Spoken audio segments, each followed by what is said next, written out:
Oh yeah, it's all coming together. It's all coming together perfectly. The Bitcoin adoption is happening. In this video, we're going to talk about some 13F filings that have been released recently. We're also going to talk about MicroStrategy and a levered fund. We're also going to look at TeraWulf stock. This one has been pumping. They recently reported earnings. I'm going to kind of look over earnings, give you my thoughts on chart and stuff, and we'll see what else we get into. Now, if you guys get something useful out of this, make sure you like, subscribe, ring the notification bell, check out the links down below, and let's get started here. The SEC approves a fund that levers up MicroStrategy, which bets on Bitcoin. Analyst says the fund may be the most volatile ETF available in the US. I like the sound of that. The SEC has approved the Defiance Daily target 1.75x long MicroStrategy, which seeks daily leveraged investment returns of 1.75 times the daily percentage change in MicroStrategy.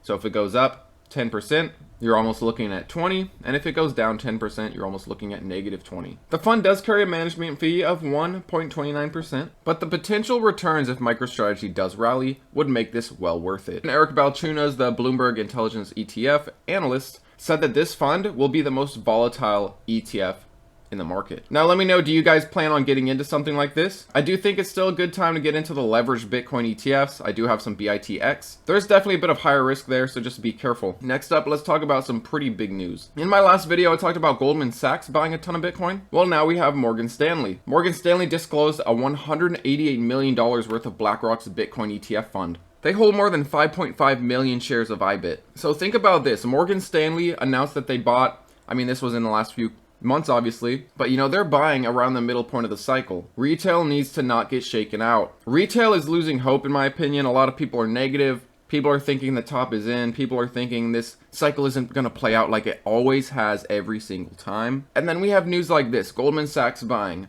Morgan Stanley buying, all these new funds coming out, whether it's a new spot ETF, and you have companies buying these spot Bitcoin ETF funds, banks. These aren't just companies, these are big banks, some of the biggest in the world. And as some of you know, US state and pension funds have also invested into these spot Bitcoin ETFs. Once they start, I don't think they're going to stop. They're not just going to put a little bit in and be like, all right, we'll see how that does in a decade. They're going to continue to slowly DCA over the quarters, perhaps over the years. And I think with Bitcoin, a lot of people can do better by just taking kind of a stoic approach. Realize that Bitcoin follows the cycle. Realize that Bitcoin over the long term will appreciate in value. Don't get shaken out on the day-to-day. Understand that Bitcoin is one of the most important assets that you can own right now. But in reality, you either believe in it or you don't. If you don't believe in it, you're going to get freaked out on these dips and rips. If you do believe in it, you'll get excited every time it drops. You'll be able to buy more. If you understand Bitcoin, if you understand the scarcity, if you understand that you were getting in, if you're getting in before these big banks got in, you win. You beat some of the richest people in the world to Bitcoin. We are still early, as cliche as it sounds. Now, looking at Bitcoin on the chart, we're still trying to take over the 50 MA. We did have our recent death cross, and we're finding resistance on the 50 MA here. We started pushing up after this recent downtrend, but it does look like we're kind of breaking this channel we tried to create. We might be on our way down to retest some lows, or this might be a brief sideways action before we go on to finish filling out this pattern like we have continued to do. I would expect that we're going to find resistance here. It's a matter of either breaking it or finding resistance and falling back down and continuing this pattern a little bit longer. But once we do break out, once we do finally get into the high 60s, break out of this zone here, wherever we are at that time, whether it's 68 something or whether it's down here at 67.5, keep in mind this number will change because it is descending. But once we break out of this resistance, I do think that's what Bitcoin needs to go on to test all-time high. And if we can break all-time high, we're off to the races. We are not looking back. Until the next bear market, of course, that is. And before I quickly look at TeraWulf or Wulf stock, I do want to talk about Bitcoin on exchanges. Yes, Bitcoin on exchanges falls to a new low, and this may get us to those all-time highs and past it before we know it. Bitcoin's presence on centralized exchanges has hit a historic low. Now, I want to talk about TeraWulf. We've had some recently interesting things going on, a lot of volume in options, call options specifically. We also have Drunken Miller was buying some TeraWulf. We also have these bullish price targets coming out. And chart-wise, I think TeraWulf is setting up for a nice breakout. I don't own it, and I might regret that because I did mention this chart breakout here, and it did play out, and it did go on to rally.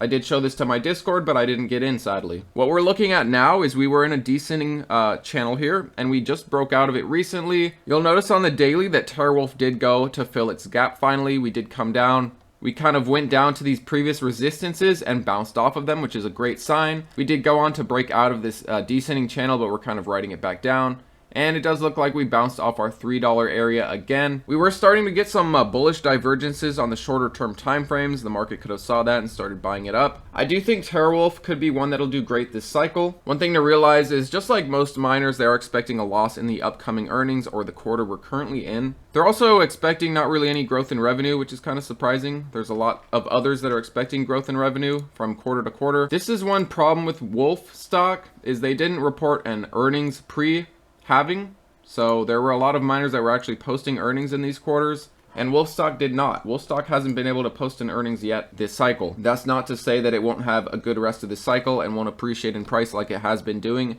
so far this cycle. I mean, let's face it, it's still a 6x even with this drop, and I do think it's going to go on to do more multiples, just like a lot of the Bitcoin miners in the space. I think when things get really hot and heavy, when the market is rallying, I think the market won't really care whether these Bitcoin miners are profitable or not.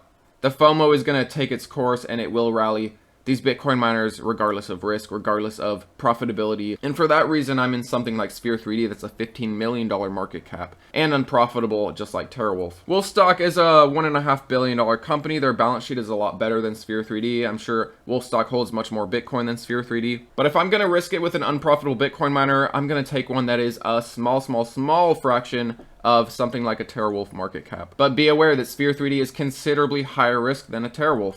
And Sphere 3D so far in this cycle has done considerably worse than TeraWulf. In the end, you got to go with the miners that you think will do the best. I'm just simply here to give you my thoughts, give you the news, and tell you what I'm doing. I do think it's a good idea to have a diversified bag of Bitcoin miners. Don't just stick to one. They can run and drop at different times, whether you're talking about dilution news, whether you're talking about bullish or bearish price targets from analysts.